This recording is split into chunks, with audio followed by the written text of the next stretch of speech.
The situation on the border between Ukraine and Russia remains tense.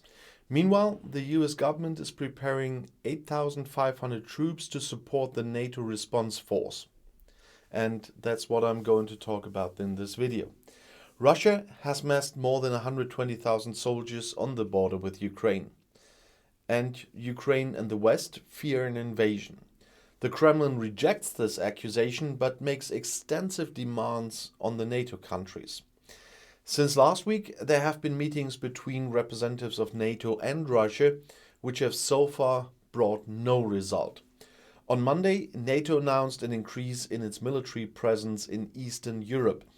A number of member states want to send additional combat aircraft and naval vessels to the Baltic Sea and Eastern European countries such as Lithuania, Romania, and Bulgaria. According to the Department of Defense, the US government is putting around 8,500 soldiers in the United States on higher alert, as they say.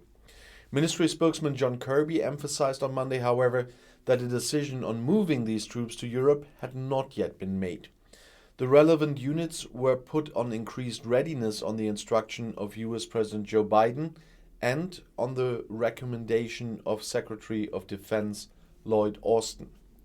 As such, they are prepared to respond to a range of contingencies, including supporting the NATO Response Force should it activate, Kirby said. NATO decides whether to activate this NATO Response Force, this NRF. In connection with the increased willingness, Kirby spoke of a reinsurance for our NATO allies. The heads of state and government of the USA and the European allies have called on Russia to take visible steps to de-escalate the Ukraine conflict. At a video conference on Monday evening, in which our Chancellor Olaf Scholz also took part, everyone agreed that further Russian aggression against Ukraine will have very serious consequences, said German government spokesman Steffen Hebestreit afterwards.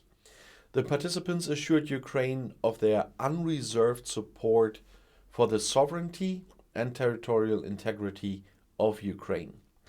In addition to US President Joe Biden and Scholz, French President Emmanuel Macron, Italian Prime Minister Mario Draghi, Polish President Andrzej Duda, British Prime Minister Boris Johnson, NATO Secretary General Jens Stoltenberg, EU Commission President Ursula von der Leyen, and EU Council President Charles Michel took part. All participants agreed that issues of security and stability in Europe must be resolved through negotiations. They reaffirmed their willingness to continue diplomatic efforts, including through direct talks between Russia and Ukraine, mediated by Germany and France in the so-called Normandy format. The US government has confirmed considerations of a possible increase in US troops and NATO allies in Eastern Europe. We have never ruled out providing additional support and assistance to countries on the eastern flank of NATO before an invasion, said White House spokeswoman Jen Psaki. The considerations made together with allies are part of our planning for contingencies, she said. Psaki referred to US President Joe Biden's assessment that Russia could escalate the Ukraine conflict at any time. Psaki gave no details on possible troop reinforcements.